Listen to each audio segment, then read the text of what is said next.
Alors, je dois dire que le rapport Transparence fiscale en Afrique 2020 est un résultat clé de l'initiative Afrique qui a été lancée en 2014. L'initiative Afrique est un partenariat important. C'est un partenariat entre le Forum mondial, ses membres africains, un certain nombre d'organisations régionales et internationales et de développement. Cette initiative a été lancée parce que nous pensons que la transparence et l'échange de renseignements à des fins fiscales sont des armes puissantes pour lutter contre la fraude fiscale et toutes sortes de flux financiers illicites. Néanmoins, ces outils ont été beaucoup moins utilisés sur le continent africain.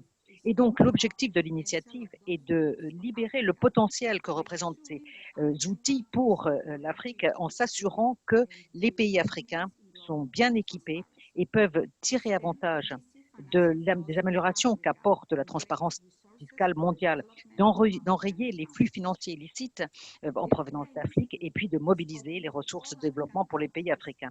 L'initiative Afrique est ouverte à tous les pays africains et elle a en ce moment donc 32 juridictions membres et est soutenue par 11 partenaires et donateurs.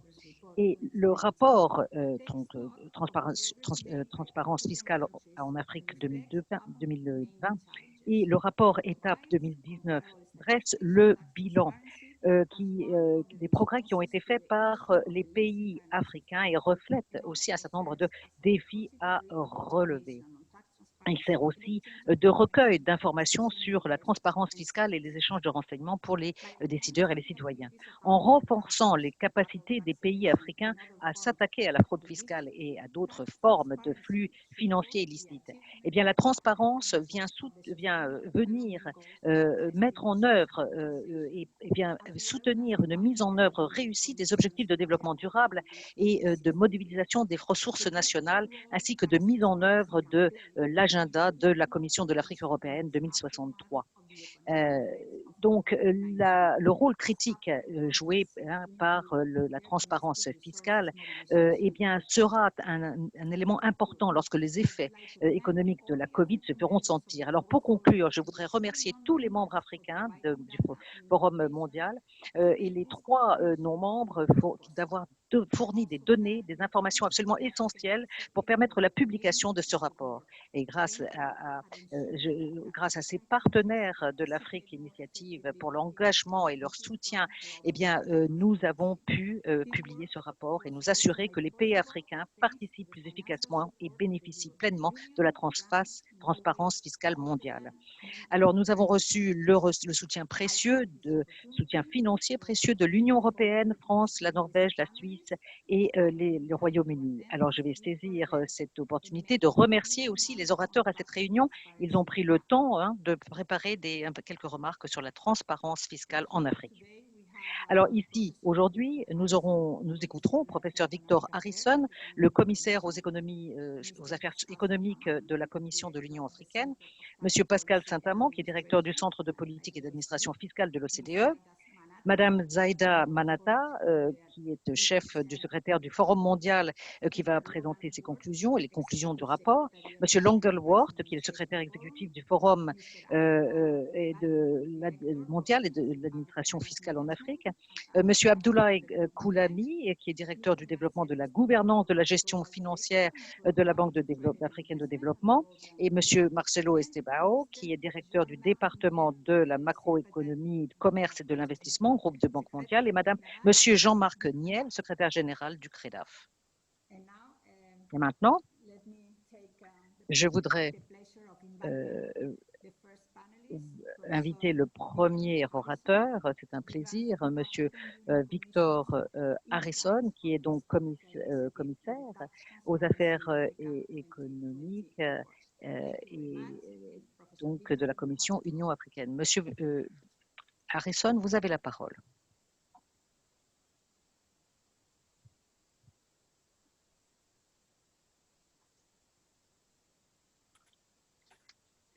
I repeat. Thank you and, merci et bonjour. Bonjour tout le monde. Je vous remercie de m'avoir invité pour présenter the point of view of le point de African vue Union. de la Commission de The l'Afrique, first de l'Union 3-year africaine. plan of Le African premier Union plan 2023 décennal de l'agenda requires 2063 reform inclut necessary la voie for pour pouvoir its établir flagship tous project. ces To projets achieve phares. these Et pour atteindre and les objectifs de place ces projets, support pour les réaliser, implementation et of the donc first 10-year plan, et donc mettre en œuvre et African soutenir la mise en œuvre Union de ce premier plan Development décennal, Resource l'Union africaine Mobilization a besoin de Strategy. développer une The stratégie de strategy mobilisation des ressources. recognizes Et c'est cette tax stratégie revenues reconnaît and que les providing revenus adequate financial fiscaux sont flows nécessaires et il as faut lutter major aussi source of contre les flux finance financiers of illicites. Ce the sont les implementation deux of principales Agenda sources de 2063. finances pour la mise en I'll œuvre give de you l'agenda one 2063. example of Alors, je vais project. vous donner un exemple, Infrastructure development par exemple, de projets annually requires phares. Hein. Donc, an estimate l'infrastructure est important. between On 800 a estimé en dollars que les projets to d'infrastructure nécessitaient 130 $170 milliards de dollars, for 170 road milliards de infrastructure dollars development. pour le développement donc de Mr. Paul, the l'infrastructure. Et à continent cet must égard, mobilize le resources continent doit not to mobiliser support des the implementation ressources pour of pouvoir Agenda soutenir la mise 2063. en œuvre de However, l'agenda 2063. the tax to Néanmoins, GDP euh, ratio le, is le relatively ratio weak in euh, Africa. impôt à Above PIB est relativement 17.2%. faible en Afrique et il Across the restait last à 3 years. 17,2% This situation au is cours due des 3 dernières to années. Et cette numerous situation administrative and est due electoral à and legal de deficits. beaucoup de For faiblesses instance, institutionnelles et benefits juridiques. those Par exemple, on peut voir contributing que to les loans flux and financiers instruments illicites eh made bien, entraînent une perte in pour le dollars continent considérable. affect En dollars, economy eh bien, l'on peut annually. l'estimer à 50 milliards All de these dollars par resources an. Et toutes are ces still ressources maintained and no ne sont cost pas can utilisées. attributed Et ces directly to the pertes, eh implementation bien, of Agenda 2063. pourrait aider And considérablement si l'on the arrivait à les international récupérer à la mise en œuvre de cooperation l'agenda through 2063. exchange Alors, of la information coopération, grâce between à des tax échanges de authorities renseignements entre and les individual autorités, to euh, euh, total sont tax tout à evasion fait and venus. C'est ce qui peut eh and bien, nous aider facilitate et peut international cooperation faire donc tout and ce qui peut faciliter transparency la of transparence corporate bodies. donc These fiscale et allow la tax coopération entre les authorities institutions to eh bien, reach out aidera. to En fait, cela offshore permettra source les for autorités à information avoir accès for à taxation des purpose, sources à thus l'étranger pour obtenir des strengthening tax informations et systems qui permettra and de increasing renforcer les the systèmes et les desire for administrations tax fiscales compliance, et as forcera evident donc by the number of différentes African sociétés à countries respecter who managed to recover l'impôt. resources Et donc, l'on through pourrait the pouvoir recouvrir exchange un of certain nombre de recettes information budgétaires to et fiscales grab, for example, grâce à according ces mécanismes. in dollars En dollars, par exemple, 14 million in 2015 eh bien, to 14 millions 50 a été million récupéré in par un certain nombre de, par 2018. exemple, This the un economic pays, l'Ouganda. recovery needs a La lot of Tunisie a pu funding. récupérer 2 So millions en the 2018. African Union Alors, Commission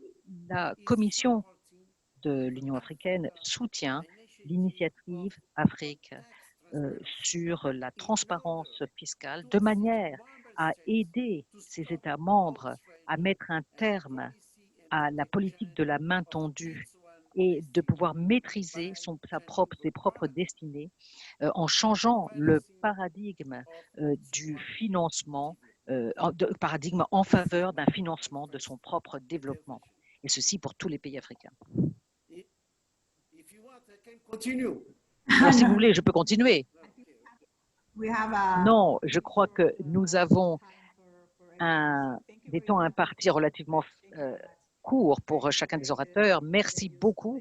Merci beaucoup de cette information. Et maintenant, je voudrais donner la parole à Pascal Santamant, qui est donc directeur de la politique de l'administration à l'OCDE. Merci beaucoup. Merci Maria José. Je suis désolée, j'ai mon chat qui veut absolument participer à la réunion et à cette donc initiative Afrique. Donc je suis désolée de ces perturbations, mais je suis très heureux de participer à cette réunion et d'être avec vous.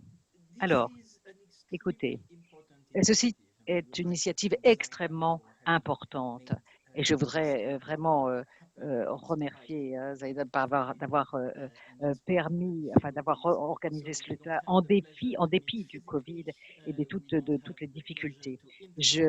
Nous n'avons pas le plaisir de nous rencontrer en face à face, mais au moins nous pouvons interagir, nous pouvons échanger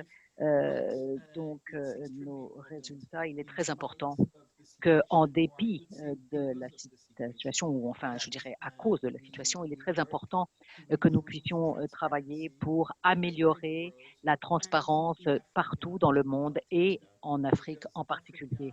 Parce que l'Afrique, eh bien, contient beaucoup de pays vulnérables, donc les revenus sont faibles, sont inférieurs à ce qui est nécessaire pour le développement. Il y a un ratio qui est à peu près 17%, et ce qui n'est pas bon. En général, il faut au moins avoir 20%. Et donc, lorsque vous avez un ratio inférieur à 20%, c'est un réel problème pour le développement. Alors, ce faible niveau de développement est dû à beaucoup de facteurs, mais l'un de ces facteurs qui est très important, c'est la transparence. Parce que tant qu'il n'y aura pas de transparence quant au flux des capitaux, eh bien, tant qu'il n'y aura pas cela, l'administration fiscale ne pourra pas imposer les bénéfices des entreprises qui fonctionnent dans leurs entreprises. On ne peut pas ensuite améliorer le moral des gens et donc ça n'est pas possible et il faut la transparence. Alors, si l'on veut arriver à déclencher un cercle vertueux, il faut améliorer la transparence. Alors, c'est vraiment le facteur clé pour le développement des pays africains. Nous sommes extrêmement heureux d'avoir un nombre croissant de membres venant des pays africains. 32 pays membres sont membres. On a 25 aussi donc pays qui participent au cadre inclusif du BEPS. Et il y a de plus en plus de voix qui sont entendues des pays africains. Non seulement d'ailleurs dans le cadre inclusif du BEPS, mais aussi dans d'autres lieux. Et il y a un changement des travaux qui sont faits de manière à ce qu'ils puissent s'adapter aux propres défis qui doivent être relevés par les pays africains. Mais au moment de la numérisation des administrations fiscales, eh bien, il y a des opportunités pour eh bien, les saisir et la transparence sera nécessaire. Et l'accès aux renseignements sur vos résidents lorsqu'ils détiennent des comptes à l'étranger, et c'est d'ailleurs le problème clé étudié par le Fonds mondial, mais aussi il y a tous les outils qui sont développés et qui sont eh bien, offerts aux pays africains qui peuvent être utilisés non seulement pour mettre un terme au secret bancaire, mais aussi pour eh bien, mettre en place et en application la législation fiscale. Donc, au-delà donc, des outils disponibles, il y a aussi la Convention d'assistance mutuelle en matière fiscale qui a 137 membres, ce qui veut dire que chaque pays africain qui va devenir membre de cette convention va automatiquement obtenir 137 partenaires avec lesquels ils pourront échanger des informations à la demande, avec lesquels il pourrait y avoir aussi des enseignements, des échanges d'informations et de renseignements automatiques ou spontanés. Donc, c'est extrêmement important parce que c'est un résultat concret. Mais la technique, l'assistance technique est aussi très concrète. Je me souviens que c'était une de mes priorités. Je suis très heureuse de voir que Monica Patia l'a repris et que Zaïda en a fait une de ses priorités. Il faut qu'il y ait une bonne assistance technique. Les pays africains sont invités à être membres du Forum mondial, non pas pour être évalués, jugés, mais au contraire pour être accompagnés et qu'ils obtiennent tous les avantages des changements qui existent dans les législations. Donc, c'est vraiment important. Et puis, si l'on veut combiner ces deux éléments, il faut que les administrations fiscales et d'ailleurs nos amis de ATAF et d'autres le savent, et nos amis de la Commission aussi, on a eu un élan, un renouveau d'élan dans des relations, dans nos relations, et nous en sommes très, très reconnaissants. Donc, les administrations fiscales peuvent en bénéficier, mais aussi les décideurs et ceux qui font les politiques fiscales, parce que souvent, il est important d'être en contact avec les commissaires aux affaires fiscales parce que nous voulons parler au gouvernement, mais surtout aux personnes qui sont en charge des affaires fiscales. Alors, pour conclure, je voudrais faire deux remarques. D'abord, sur les résultats concrets. En fait, en tant qu'administrateurs fiscaux, on doit collecter des impôts. Et au-delà de la transformation fondamentale que cela va apporter, de faire de la transparence, etc., il faut aussi rapporter des fonds. Et il y a 100 millions d'euros supplémentaires qui ont pu être collectés grâce à l'échange de renseignements et qui profitent aux pays africains. Une autre initiative qui va pour aider les pays à échanger des renseignements, soit automatiques, soit à la demande, c'est les inspecteurs des impôts sans frontières.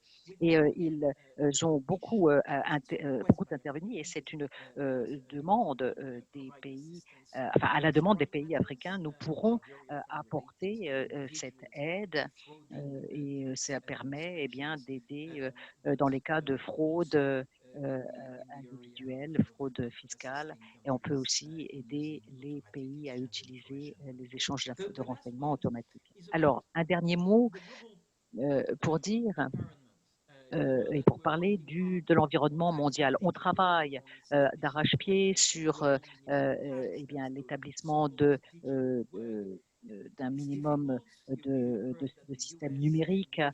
C'est difficile. Les gens disent qu'on a besoin de plus de temps à cause de la Covid. Il y a les États-Unis qui disent qu'ils ont besoin de temps à cause des élections. En fait,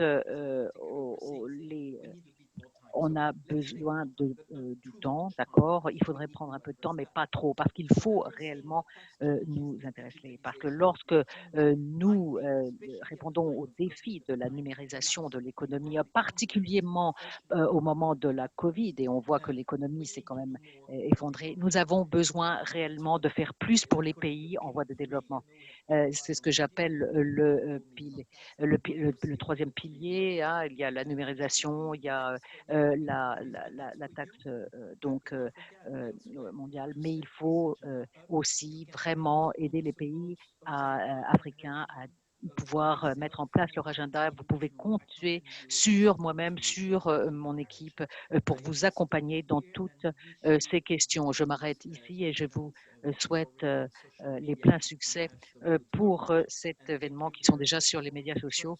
Et merci infiniment de votre confiance, de votre soutien et du bon travail que nous pouvons faire avec vous. Et vraiment, nous avons hâte de vous voir en face à face dans vos pays ou à Paris. Merci beaucoup. Merci Pascal, merci pour vos remarques et merci pour votre travail à l'OCDE et pour les pays africains. Manata, Zaïda, nous avons donc maintenant Madame Zaïda Manata qui va nous présenter le rapport. Vous avez la parole. Merci beaucoup, Maria-Rosée. Merci beaucoup. C'est un plaisir pour moi d'être ici avec vous aujourd'hui pour le lancement du rapport sur la transparence fiscale en Afrique. Alors,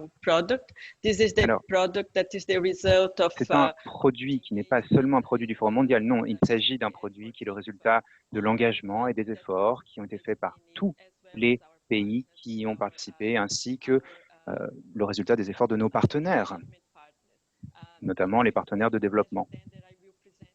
Donc, c'est un plaisir pour moi de vous présenter les résultats de ce rapport.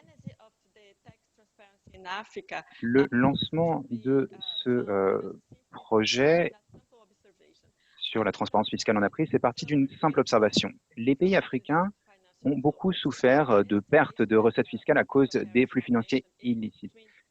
Les pertes, qui ont déjà été mentionnées par M. Harrison, sont d'environ 80 milliards de dollars chaque année. Et à cause de cela, l'assiette fiscale des pays africains est plus limitée et cela les empêche de lever des ressources au niveau national. Cela veut dire qu'il y a donc moins de recettes pour le gouvernement, pour les investissements et pour les différents citoyens africains. Mais que sont ces flux financiers illicites? Eh bien, ici, nous parlons de transferts financiers transfrontières qui violent la loi.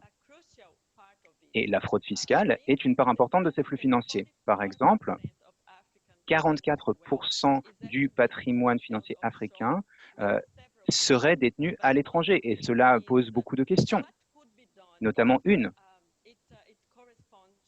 Que pouvons-nous faire pour que cela puisse se transformer en recettes fiscales? En effet, nous pensons qu'environ 17 milliards d'euros sont perdus chaque année en recettes fiscales à cause de ce problème. Le lien entre la transparence et les flux financiers illicites a été démontré par les travaux de recherche qui ont été faits. Et on retrouve dans ces travaux un point, c'est que quand il y a un voile d'incertitude, qu'il n'y a pas de transparence, eh bien, il y a beaucoup de flux financiers illicites. La transparence et l'échange de renseignements à des fins fiscales sont des outils très efficaces pour combattre la fraude fiscale ainsi que les flux financiers illicites. Ces outils sont très utilisés partout dans le monde. Cependant, dans les pays africains, ces outils ne sont pas utilisés autant que dans d'autres pays. Et les bienfaits apportés par ces outils ont été présentés au fil des dernières années. On peut voir que la coopération entre les administrations fiscales est essentielle pour améliorer la transparence et avoir plus de recettes fiscales. En 2014, comme Maria-Rosée l'a dit, le Forum mondial a créé un partenariat avec ses membres africains ainsi qu'un certain nombre d'organisations internationales et régionales, des partenaires de développement notamment, pour lancer l'initiative Afrique. L'objectif était clair, libérer le potentiel de la transparence fiscale et de l'échange de renseignements pour l'Afrique, pour s'assurer que les pays africains ont les outils nécessaires pour pouvoir utiliser les améliorations que l'on a vues au cours des dernières années en concernant la transparence fiscale internationale. Cette concentration sur l'Afrique permet de s'assurer qu'il y a des efforts qui sont faits spécifiquement pour les pays africains pour répondre à leurs besoins et pour les aider à accroître leurs capacités. Aujourd'hui, l'initiative Afrique est un partenariat fort, bien établi pour le Forum mondial. Il comprend 32 pays membres africains, ainsi que 11 organisations internationales et régionales, ainsi que des partenaires de développement. Depuis 2014, l'initiative Afrique s'est construite autour de deux axes stratégiques. Le premier, pour avoir de la sensibilisation des dirigeants, pour qu'ils comprennent les avantages de la transparence fiscale et de l'échange de renseignements, et ce, pour que les dirigeants politiques s'engagent à ce propos. Et donc pour ce faire, nous avons créé des événements de haut niveau, nous avons rencontré les ministres africains. Et nous sommes heureux de dire qu'aujourd'hui, 29 ministres des Finances africains ont rejoint la déclaration de Yaoundé qui appelle à suivre l'agenda de transparence fiscale en Afrique. L'engagement et l'attention politique sont essentiels pour le deuxième axe, c'est-à-dire le renforcement des capacités dans les pays africains pour qu'ils puissent profiter de la transparence fiscale et de l'échange de renseignements. Nous aidons les pays africains à changer leur cadre juridique pour s'assurer qu'ils aient des informations disponibles, accessibles, et nous les aidons à organiser leur administration fiscale pour que tous les agents aient les compétences nécessaires.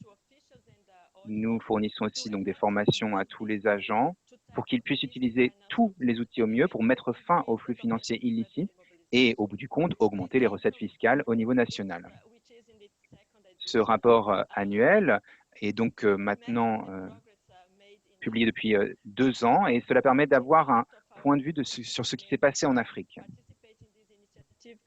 Nous avons 32 pays membres qui ont participé à cette initiative et 3 non-membres qui ont participé à ce rapport, l'Angola, le Guinée-Bissau et le Malawi. Et j'aimerais maintenant vous parler des conclusions de ce rapport, plus précisément. Alors, le résultat principal concernant le premier axe de l'initiative, c'est qu'il y a de plus en plus de pays africains qui se sont impliqués dans ces travaux pour la transparence fiscale. En 2009, quand le Forum mondial a été complètement revu, il n'y avait que 4 pays africains qui étaient membres. Aujourd'hui, il y a 32 pays africains qui sont membres du Forum mondial. Les derniers à l'avoir rejoint sont la Guinée, la Namibie et le Mali. Donc, il y a vraiment un engagement plus fort de la plupart des pays, et cela grâce notamment à la Commission de l'Union africaine.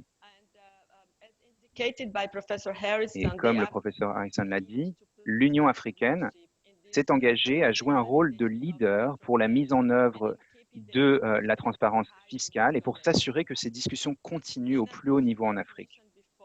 De plus, comme je l'ai dit, 29 pays ont décidé de rejoindre la déclaration de Yaoundé pour que celle-ci puisse avoir plus de poids.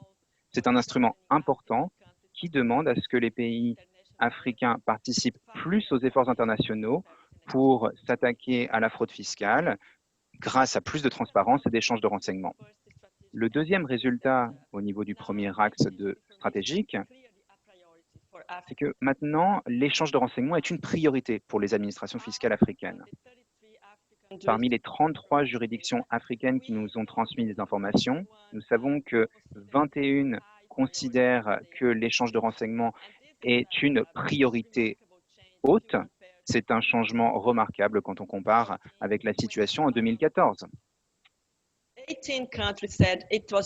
À l'époque, 18 pays déclaraient que ce n'était pas une priorité, c'est-à-dire pas une petite priorité ou une priorité moyenne. Non, ce n'était pas une priorité. Et maintenant, eh bien, nous avons donc beaucoup de pays qui voient cela comme une grande priorité. Il faut voir aussi que les pays africains, grâce à cela, construisent les infrastructures nécessaires pour pouvoir utiliser l'échange de renseignements pour s'attaquer à la fraude fiscale. C'est quelque chose que l'on peut voir partout, comme vous le voyez. La délégation de pouvoir aux autorités compétentes pour l'échange de renseignements, c'est-à-dire des ministères vers les administrations fiscales, a fait beaucoup de progrès, de 7 en 2014 pour atteindre 22 juridictions en 2019. Il y a aussi la création d'équipes qui s'occupent au jour le jour des opérations d'échange de renseignements. Il n'y avait que 5 équipes de ce type en 2014 quand l'initiative Afrique a été lancée, et maintenant nous en avons 20. Le nombre d'agents qui travaillent sur ces questions a aussi beaucoup augmenté. Il a été multiplié par 5 entre 2014 et 2019. Donc, il y avait 25 agents de ce type en 2014, il y en a maintenant 132. Les réseaux d'échange de renseignements dans les pays africains a aussi beaucoup augmenté. Il y a maintenant plus de 3000 relations bilatérales. Vous pouvez comparer aux chiffres d'environ 900 en 2014. Et tout cela, c'est dû au nombre de pays africains qui, comme l'a dit Pascal, ont rejoint la Convention concernant l'assistance administrative mutuelle en matière fiscale. Les pays qui ont signé cette convention peuvent demander des informations à d'autres pays pour pouvoir mener leurs enquêtes fiscales transfrontalières et ils peuvent aussi aller plus loin et utiliser les systèmes d'échange automatique de renseignements. Les administrations fiscales ne peuvent pas utiliser leur pouvoir pour avoir des informations au niveau transfrontalier sans ces instruments. Donc, pour pouvoir s'attaquer à la fraude fiscale transfrontalière, ils ont besoin de ces outils. Et avoir les outils, c'est bien, mais il est important surtout de les utiliser. En 2014, les pays africains n'utilisaient pas ces outils. On peut voir à l'écran la différence entre le nombre de requêtes qui ont été envoyées et le nombre de requêtes qui ont été reçues. Et on voit qu'il y a vraiment un fossé. Mais quand on regardait le reste du monde, on pouvait voir que les pays en développement utilisaient beaucoup ce système.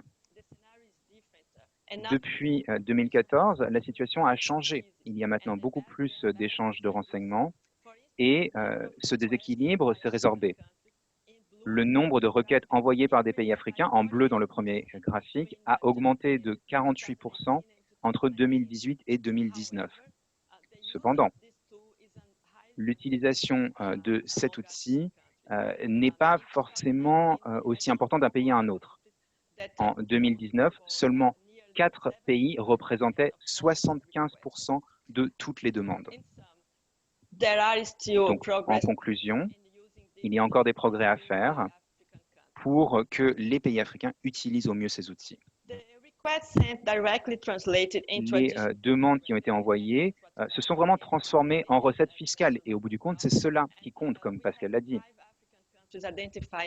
5 pays africains ont réussi à augmenter leurs recettes de 12 millions de dollars et 8 pays africains ont réussi à apercevoir 189 millions de dollars en recettes fiscales supplémentaires entre 2014 et 2019. C'est bien, mais ce n'est pas assez.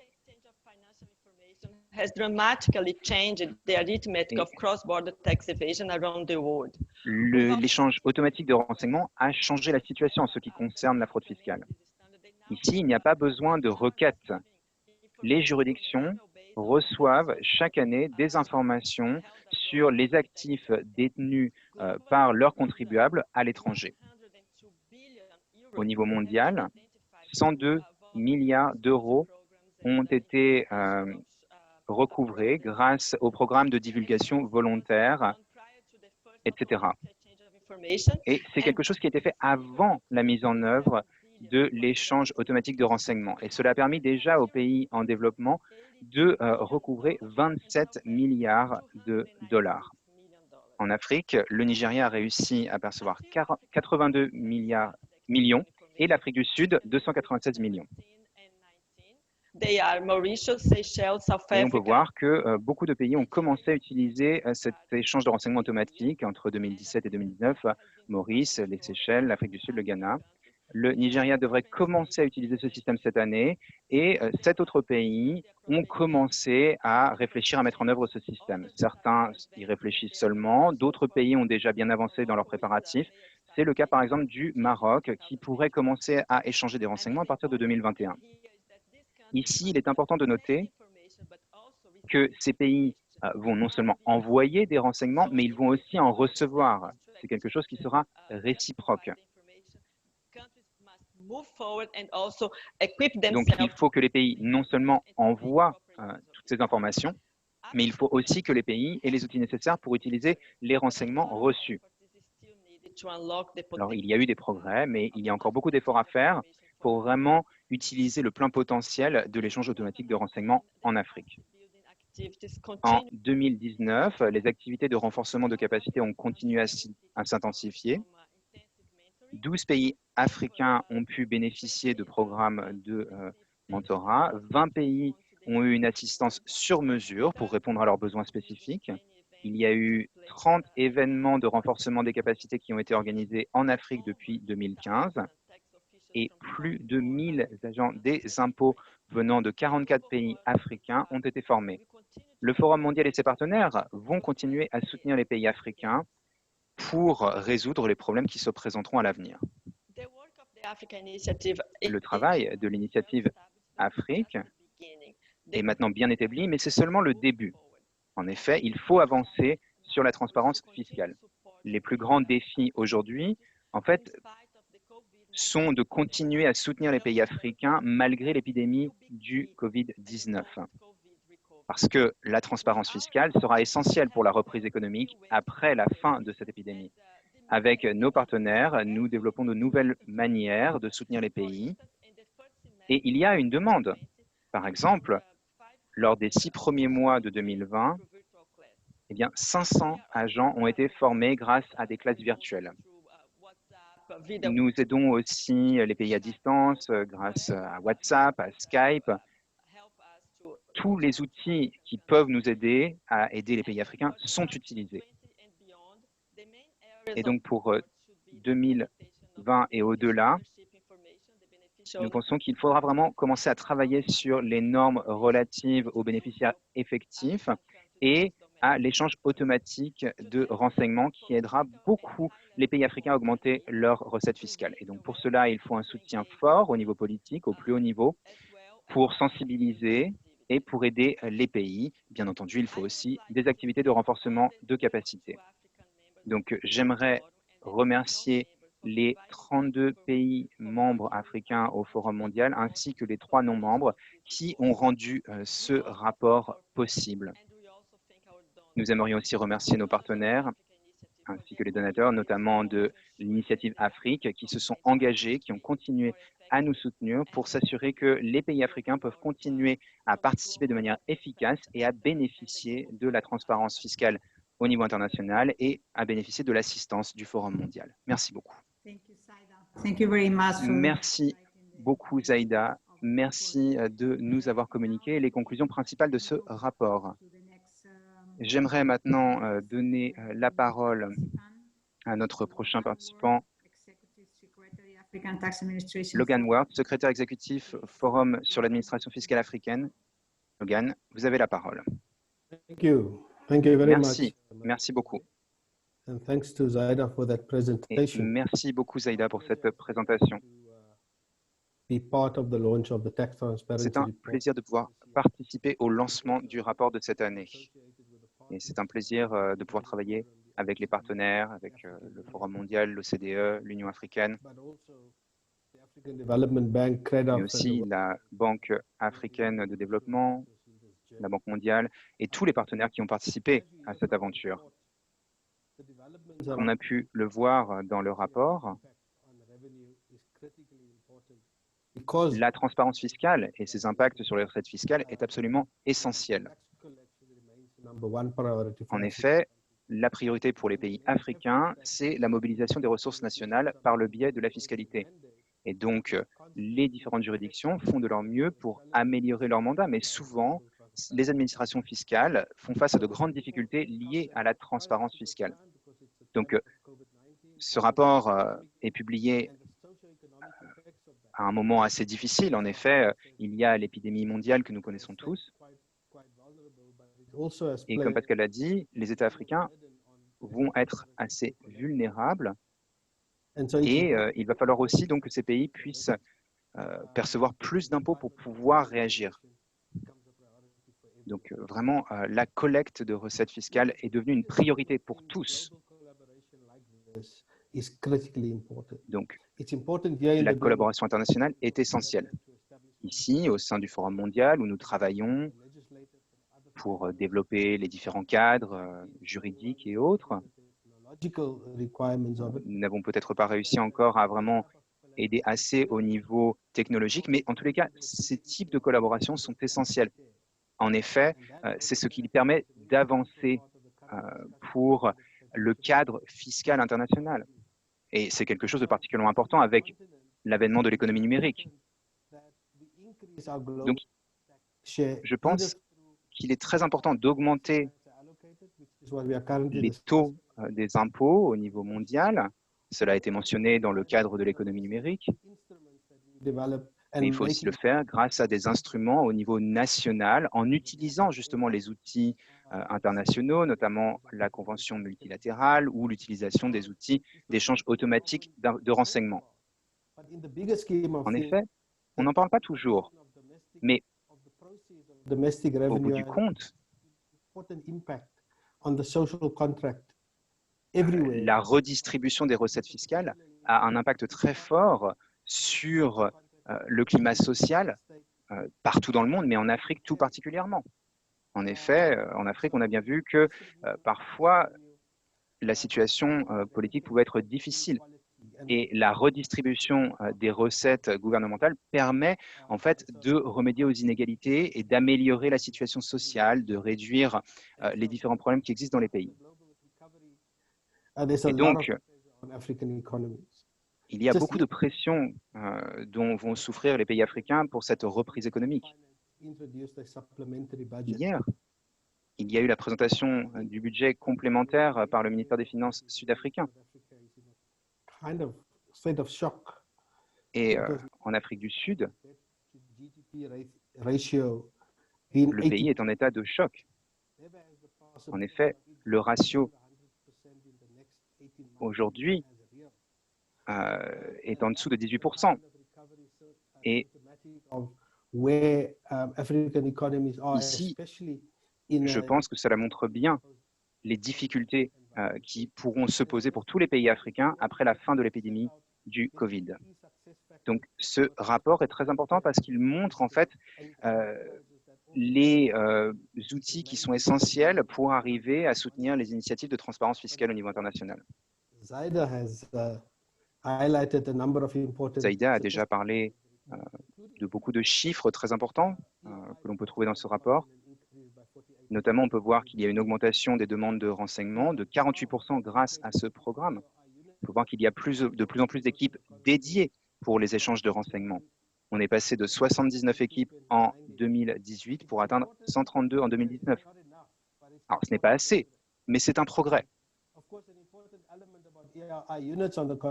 Alors, pour ces équipes, un point important, c'est que les autorités compétentes, souvent, font partie des ministères des Finances. Et cela crée, en fait, un problème de lien entre la collecte des informations et l'utilisation de ces informations. Et donc, il va falloir que beaucoup de pays, en fait, remettent ces compétences au sein des administrations fiscales. Dans le rapport, comme Zaïda l'a indiqué, on peut voir qu'il y a une augmentation des recettes dans beaucoup de pays, Nigeria, Afrique du Sud. Et quelque chose de très important aussi, c'est l'engagement politique. De notre point de vue, ce qui est absolument essentiel, c'est la mise en œuvre des recommandations du rapport du panel de haut niveau de M. Thabo Mbeki. Et il est essentiel aussi d'avoir un forum continental pour parler de problèmes fiscaux. Nous n'en avons pas. En effet, nous n'avons pas de forum intercontinental. La TAF ne peut pas remplir ce rôle. Et donc, je suis heureux de voir que le professeur Harrison participe aujourd'hui parce que l'Union africaine ici peut nous aider. En effet, nous avons vraiment besoin d'un organe continental pour parler de questions fiscales. Et cela pourrait passer par l'Union africaine. J'aimerais aussi vous dire qu'il reste beaucoup de défis pour l'échange de renseignements. Il y a besoin de soutien politique, comme je l'ai dit. Mais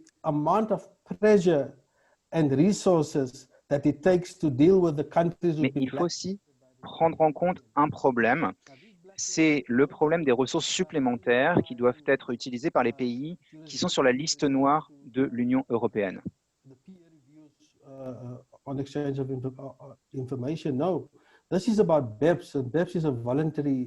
Et ici, en fait, on se rend compte que l'on a dû utiliser beaucoup de ressources, passer beaucoup de temps pour aider différents pays à ne plus être sur la liste noire. Alors, il y a un autre problème que Zaïda a mentionné, la question des bénéficiaires effectifs. Il faut s'occuper de cette question. En effet, il y a beaucoup de problèmes, mais ce qui est essentiel, c'est de mettre en place des lois sur les bénéficiaires effectifs qui permettraient de mettre un terme au blanchiment d'argent notamment. Donc, il faut que le Forum mondial continue à pousser dans ce sens pour avoir une réforme législative notamment.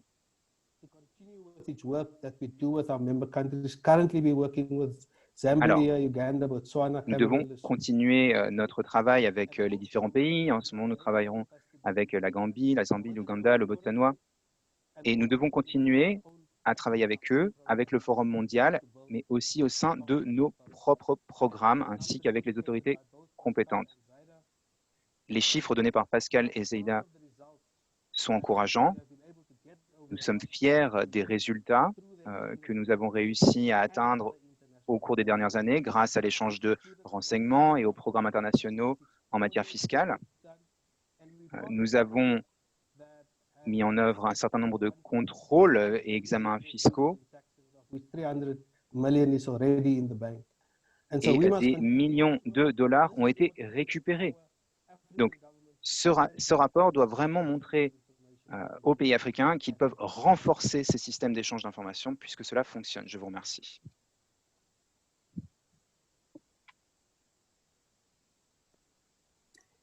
Thank you, Logan. Thank you, Ataf, for this collaboration with the Global Forum. Merci, Logan, et merci, Ataf, pour votre collaboration au Forum mondial. Et je vais maintenant donner la parole à M. Abdoulaye Coulibaly, directeur du Bureau de coordination, gouvernance et gestion financière publique à la Banque africaine de développement. Monsieur Coulibaly, vous avez la parole. Merci beaucoup, Maria. Je souhaite Bonjour. donc de ces participants et aux collègues. Comme ça a été dit, c'est avec beaucoup de plaisir que je vous retrouve tous cet après-midi, même si c'est un peu à distance. Et aussi remercier donc Zaïda et les collègues du forum pour vraiment ce travail que nous considérons comme étant un travail accompli et dire que la banque est vraiment heureuse d'être associée donc à cette initiative. Je voudrais commencer par confirmer vraiment l'engagement donc de la Banque africaine de développement à travailler avec les partenaires de développement pour cette question que nous considérons comme étant vraiment cruciale. Et ça tombe tellement bien que la crise actuelle donc, de la COVID-19 nous interpelle. Parce que nous voyons que la majorité de nos pays se sont retrouvés du jour au lendemain dans des besoins très importants en termes de financement donc, des dépenses sociales urgentes et que la clé est vraiment donc, la mobilisation des ressources. Et les pays qui ont des difficultés à mobiliser des ressources sont les pays qui ont le plus donc, de difficultés à répondre donc, aux besoins de ces populations. L'économie donc est dans une situation difficile. Par contre, les dépenses, notamment donc au niveau du secteur social, santé, donc et les transferts donc aux populations les plus vulnérables, on a vu que dans la majorité de nos pays sont vraiment une contrainte importante. Donc, pour confirmer en fait que le travail que nous sommes en train de faire est le travail qu'il faut faire pour aider les pays à relever donc l'un des défis les plus importants pour les pays africains, donc qui est la mobilisation des ressources. Et comme ça a été rappelé, le taux de mobilisation des ressources par rapport donc, au PIB pour ces pays sont effectivement très faibles. Donc, si vous permettez, donc, je vais juste commencer par dire que l'engagement des pays à travers le Forum mondial, on voit, donc, ça a été dit dans le rapport qu'il y a vraiment aujourd'hui la dernière 3 pays additionnels, donc maintenant on est à 32. Ça veut dire qu'il y a un très grand pas. Mais c'est aussi dire que sur les 54 pays africains, il reste 22 qui ne sont pas encore membres donc, du forum. Donc, ensemble, donc, c'est de continuer ce travail pour amener le plus de pays à s'associer à cet exercice, et comme je l'ai dit, qui est un exercice important. Concernant le cadre, donc, je pense que le rapport le dit, hein, il y a eu beaucoup de progrès, hein, notamment en termes d'engagement, mais nous sommes tous d'accord que maintenant, les défis, c'est au niveau opérationnel. Et donc, le niveau opérationnel, ça dit quoi? C'est qu'il y a pas mal de pays qui ont encore besoin d'améliorer les cadres institutionnels et les cadres juridiques. Et c'est avec donc, beaucoup de plaisir que nous voyons dans le rapport ce qui a été fait, les acquis, et en quoi ces acquis vont permettre en fait peut-être aux pays qui n'ont pas fait suffisamment de progrès d'être suffisamment donc sensibilisés sur le fait qu'il est important donc de faire cet effort nécessaire pour bénéficier donc de l'assistance du forum. Mais surtout, ça a été dit, le fait qu'on a pas mal de pays qui ont vu les revenus augmenter, ça permet permet en fait, je pense, dans beaucoup de pays, de donner un élément palpable aux décideurs donc, qui sont convaincus, et notamment très souvent nos collègues au niveau des administrations fiscales qui sont convaincus, mais peut-être qui n'ont pas toujours le soutien politique nécessaire donc, pour aller de l'avant. Donc, sur ce point, vraiment, donc, c'est saluer donc, le travail qui a été fait par le forum. Mais comme on a tous reconnu, il y a un travail important qui reste à faire. Et donc, par rapport à ce travail important, je voulais souligner que la banque a adopté en 2017 donc, son cadre de lutte, son plan stratégique et son plan d'action pour la lutte contre les flux financiers illicites, qui définit dans quelle mesure donc, la banque peut accompagner ou quelle est notre stratégie en la matière, mais surtout qui met en avant le fait que pour cet exercice, il est important de travailler de façon très, très rapprochée avec les autres partenaires au développement pour pouvoir avoir des résultats. Nous avons commencé l'année dernière donc, un exercice pilote avec le forum au Sénégal qui commence à porter ses fruits et nous pensons que c'est la bonne initiative. C'est de vraiment identifier ensemble dès le début donc, les besoins spécifiques et voir dans quelle mesure, peut-être en fonction de l'avantage comparatif de chaque partenaire au développement, compte tenu de sa proximité, compte tenu de son portefeuille, compte tenu de son type d'activité dans le pays, qu'est-ce que le pays peut faire. Donc, dans le cas spécifique donc, du Sénégal, nous accompagnons donc, le travail fait par le Forum pour aider les Sénégalais à améliorer donc, le cadre juridique et le cadre institutionnel donc, à travers un projet d'assistance technique. Et nous pensons que c'est un travail qu'on peut multiplier donc, dans d'autres pays et je pense que c'est une initiative qui commence à apporter donc, ses fruits. Avant de finir, je vais peut-être, ça a été dit, donc pour nous, le point peut-être le plus important aujourd'hui, c'est l'engagement politique. Et le fait qu'aujourd'hui, on a l'Union africaine donc, qui se met donc, au devant de la scène pour amener donc, les pays à un niveau politique très élevé, de conduire ce dialogue me semble effectivement un travail très important. Parce que nous sommes tous d'accord qu'en matière de réforme économique et financière, très souvent la difficulté dans nos pays, c'est vraiment mettre cet agenda comme étant un agenda le plus important par rapport aux différents défis qui sont importants pour nos pays. Donc, le fait qu'on a un niveau donc, élevé au niveau donc, de l'Union africaine, et ça permet peut-être aux décideurs à ce niveau, au-delà donc des décideurs techniques, de prendre cet agenda comme étant un agenda important. Et au-delà de ça, je pense aussi que ça nous permet à nous tous de nous mettre d'accord quelles sont les priorités. Et comme je l'ai dit, il y a beaucoup de défis. Si on se met d'accord sur les priorités, ça permet plus facilement de nous permettre d'aller de l'avant, de circonscrire en fait le niveau d'intervention. Et je pense que le rapport nous rappelle qu'est-ce que les pays doivent encore faire. Et dans ce cadre, comment on peut travailler ensemble donc, avec ATAF et avec les autres partenaires comme la Banque mondiale. Donc, moi, je voudrais encore une fois réaffirmer l'engagement de la Banque africaine de développement, de travailler avec l'ensemble des partenaires, mais surtout qu'on puisse se mettre d'accord sur des résultats tangibles. Et le fait qu'on a aujourd'hui des pays qui ont eu des résultats en matière de mobilisation des ressources additionnelles, je pense que c'est un résultat tangible dans un domaine qui est les réformes économiques et financières, où par moment, contrairement peut-être à nos projets d'investissement, on a du mal à mesurer de façon palpable donc, le résultat. Donc ça nous donne différents, je prendrais un levier pour qu'on puisse travailler ensemble, un levier pour aller donc au-delà donc de l'engagement politique, pour renforcer donc ce travail au niveau technique, au niveau institutionnel, pour ensemble qu'on puisse donc amener plus de résultats, avoir plus de pays, avoir plus de résultats. Je vous remercie. Thank you very much, Abdoulaye. Thank you for your contribution. Merci beaucoup.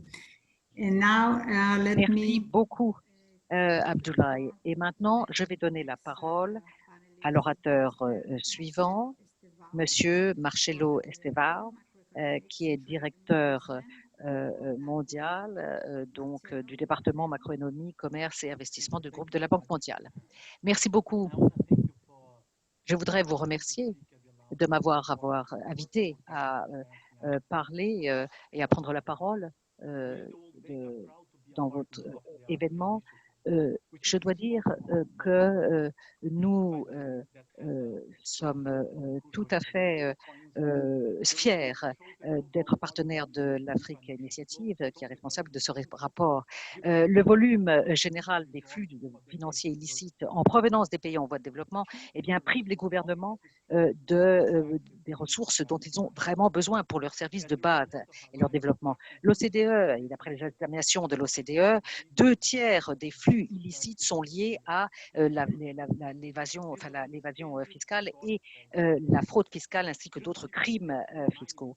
Alors, les pays africains perdent donc 40 à 80 milliards par an dû à cause de la fraude fiscale. Et étant donné l'ampleur et l'échelle de cette perte, eh bien, on peut regarder aussi un autre élément, l'aide publique au développement. Finalement, les pays africains ont reçu 52 millions d'aide au public au développement en 2017. On peut voir la différence des chiffres. Alors, la fraude fiscale, eh bien, aussi accroît les inégalités et n'encourage pas les contribuables à payer leurs impôts. Il y a un certain nombre de rapports, comme par exemple le Mauritius Leaks ou les Paradise Papers, tous ces scandales financiers, le Luxembourg Leaks, qui ont bien montré la réalité de cette fraude fiscale à l'étranger et qui a bien montré que le système et l'intégrité du système fiscal national étaient affaiblis. Et ceci réduit la volonté des contribuables à respecter leurs obligations fiscales et change l'attitude du public vis-à-vis de ces obligations fiscales.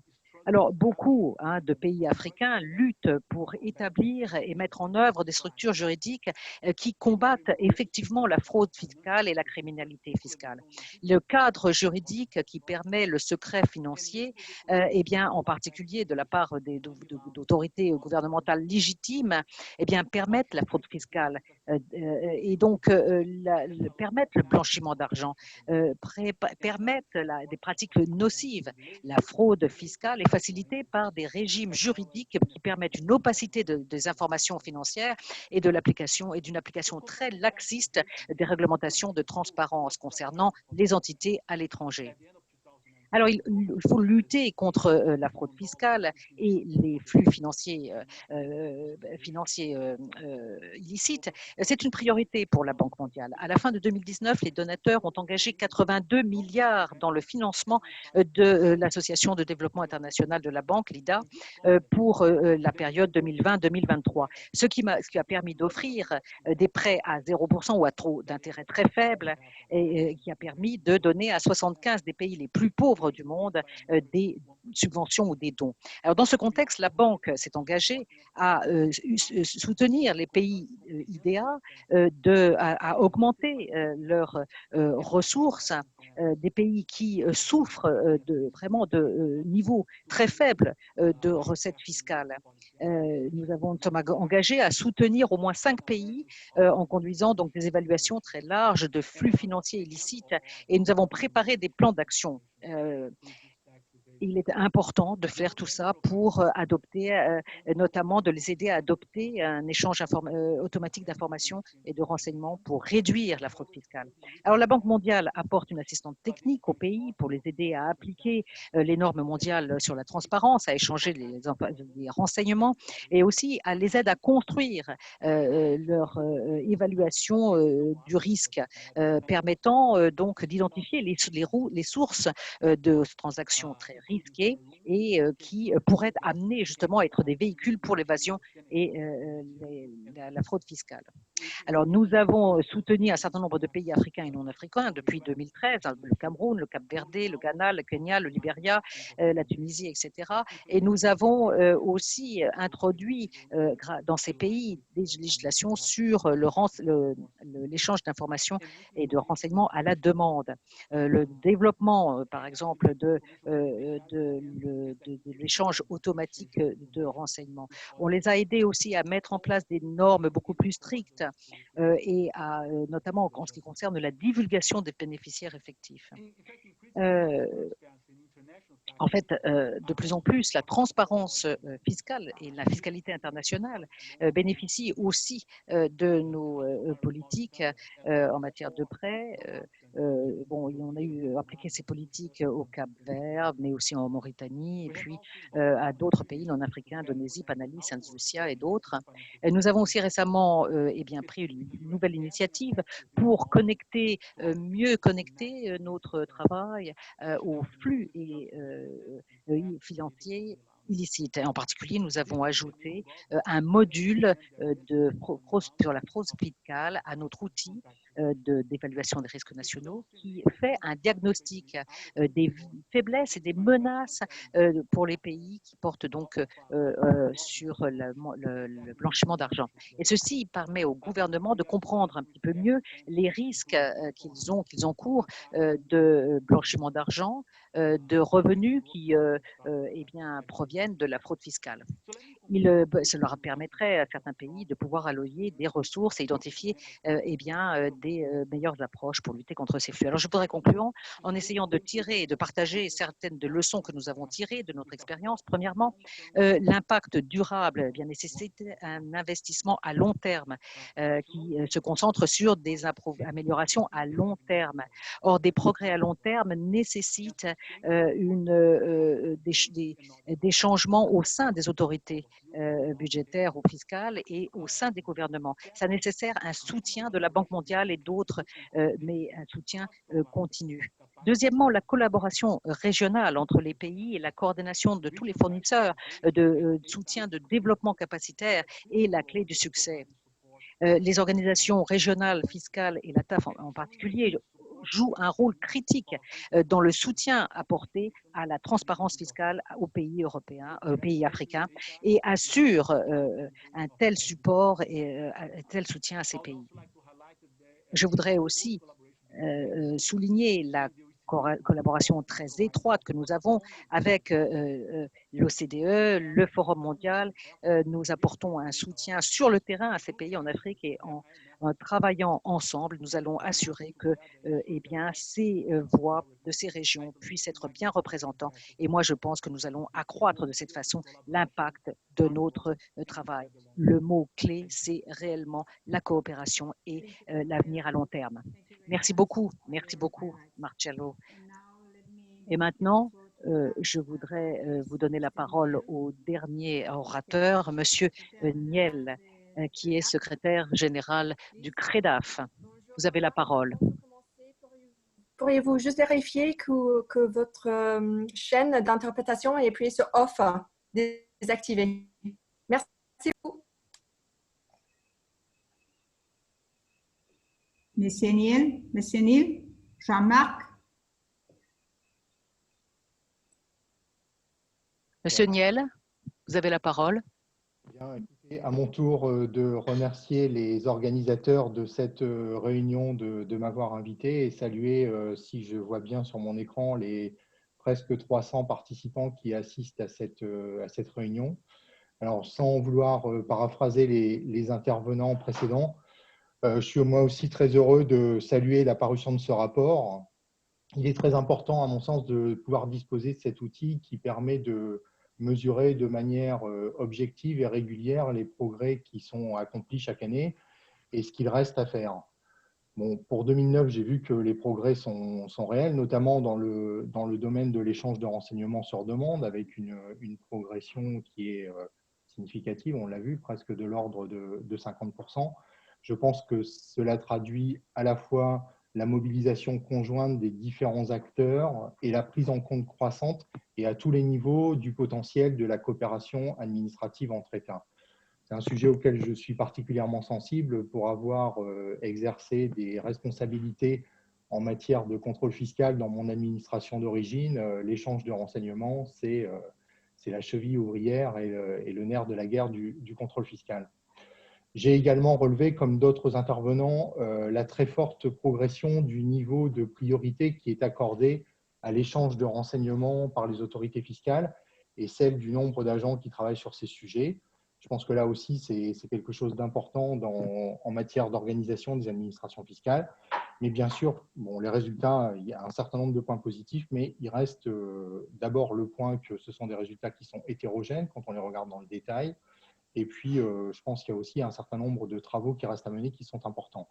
Alors, bien entendu, en premier lieu, sur l'échange automatique de renseignements, notamment en raison de la dimension technique qui est forte et qui nécessite un soutien constant. Mais je pense qu'il reste aussi beaucoup à faire dans d'autres domaines, notamment en matière de sensibilisation aux avantages de l'échange de renseignements et en matière de formation à l'usage des outils. L'objectif est que demain, la dimension internationale des contrôles puisse vraiment constituer un levier très efficace pour les administrations fiscales pour lutter contre les flux financiers illicites, on l'a dit, la fraude et l'évasion fiscale et d'une manière plus générale contre les comportements qui les génèrent. Je pense que c'est une dimension essentielle de la démarche qui doit être menée à différents niveaux. La variété des intervenants qui sont autour de la table aujourd'hui en témoigne, mais qui est conforme à la stratégie qui a été choisie par Initiative Afrique, qui consiste à sensibiliser, enfin travailler sur deux axes, qui est la sensibilisation et le renforcement des capacités.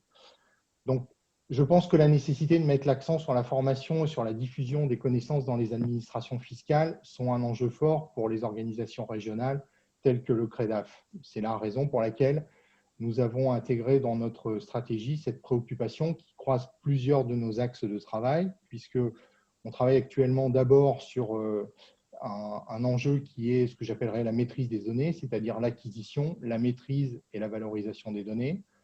Ensuite, on travaille de manière plus spécifique sur le contrôle fiscal, puisque depuis l'année dernière, nous avons créé un réseau métier des praticiens du contrôle fiscal et des responsables du contrôle fiscal des administrations qui sont membres du CREDAF.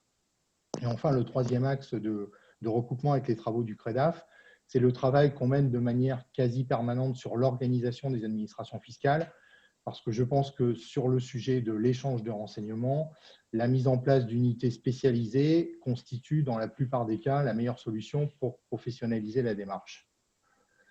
Par ailleurs, nous avons mis en place aussi une démarche d'intensification des échanges entre les responsables des administrations fiscales sur le thème des meilleures pratiques rencontrées en matière d'exploitation des données issues du renseignement, parce que, à l'instar d'un autre sujet sur lequel nous travaillons, qui est le contrôle des comptabilités informatisées, là on est vraiment dans l'exercice pratique du métier.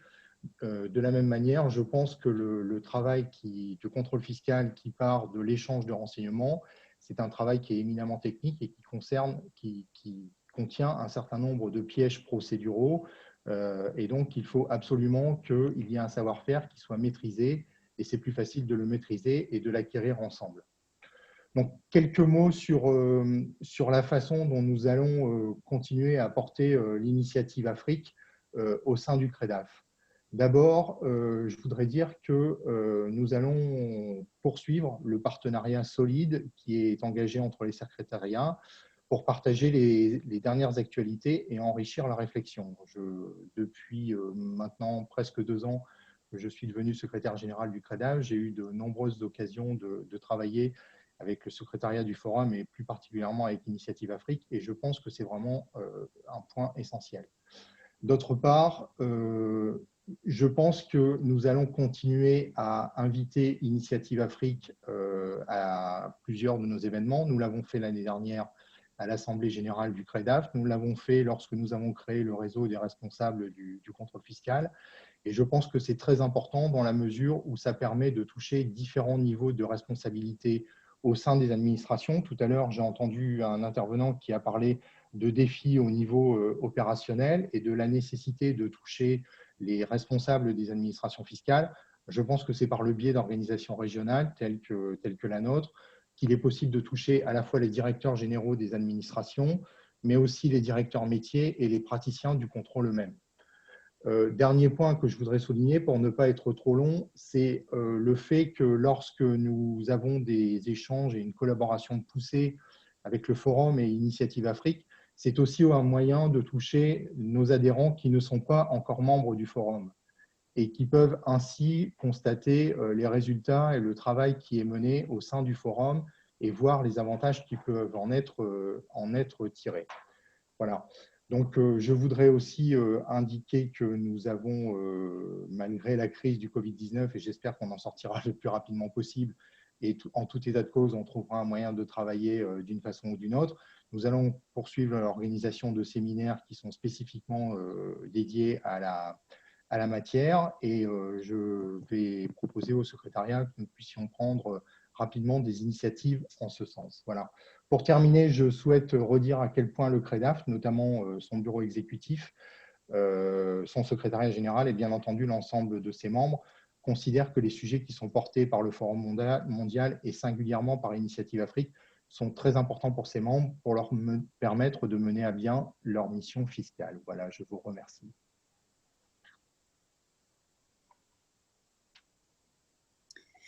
Thank you very much, Jean-Marc. Merci beaucoup. Merci beaucoup. Merci à tous nos intervenants. Merci pour vos remarques et vos observations. Alors, je dois insister sur l'importance de cet événement et du rapport pour le Forum mondial et tous les pays africains. Alors malheureusement, nous n'avons pas beaucoup de temps, mais j'aimerais remercier à nouveau les 32 pays africains qui sont membres du Forum mondial, ainsi que les 3 pays non membres qui ont participé à ces travaux, qui ont fait part de leurs expériences, de leurs succès, mais aussi des défis auxquels ils sont confrontés. En Afrique, il y a des hommes et des femmes incroyables qui se dédient à leur travail pour faire en sorte que les fraudeurs aient une vie plus difficile et pour pouvoir aider leur pays à se développer. Donc c'est une histoire très positive qui montre l'engagement et la collaboration de tous les partenaires de l'Initiative Afrique. Et donc j'aimerais remercier ces partenaires, la Commission de l'Union africaine, le Forum de l'administration fiscale africaine, la Banque africaine de développement, le cercle de réflexion ou d'échange des dirigeants des administrations fiscales, ainsi que le Forum d'Afrique de l'Ouest des administrations fiscales, le Groupe mondial et le Forum mondial. Donc tout cela a pu être possible grâce à ces partenaires, mais aussi grâce aux partenaires des donateurs des 5 dernières années à l'Initiative Afrique, l'Union européenne, la France, la Norvège, la Suisse, ainsi que le Royaume-Uni. Donc, avant d'en arriver à la dernière partie de notre session, les questions-réponses, j'aimerais remercier tous les journalistes et toutes les personnes qui ont assisté à cet événement et qui en parleront autour d'eux. Alors, je crois que nous avons maintenant du temps pour pouvoir écouter quelques questions de la salle.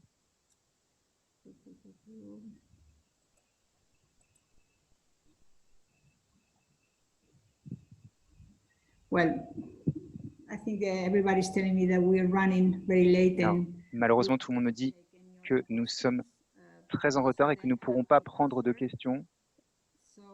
J'espère que vous avez eu des réponses lors des différentes interventions aujourd'hui. En fait, nous avons déjà répondu à quasiment toutes les questions qui ont pu être posées pendant l'événement. Donc, je vais vous remercier à nouveau. Et j'espère vous voir en vrai. Je ne sais pas encore où ni quand, mais en tous les cas, ce voyage va continuer. Donc, merci beaucoup et à bientôt. Au revoir. Merci beaucoup. Thank you. Thank you very much for a good seminar and good to see everybody. Merci beaucoup pour ce séminaire. Heureux de vous avoir tous vus. Et nous serons toujours en contact, bien entendu. Merci, au revoir à tout le monde. Thank you very much for this report. African Union is an active observer. Merci beaucoup pour ce rapport. L'Union africaine est un observateur très actif. Obrigado. Bye bye. Bye. Au revoir. Au revoir, Monsieur Harrison. Au revoir à tous. Au revoir.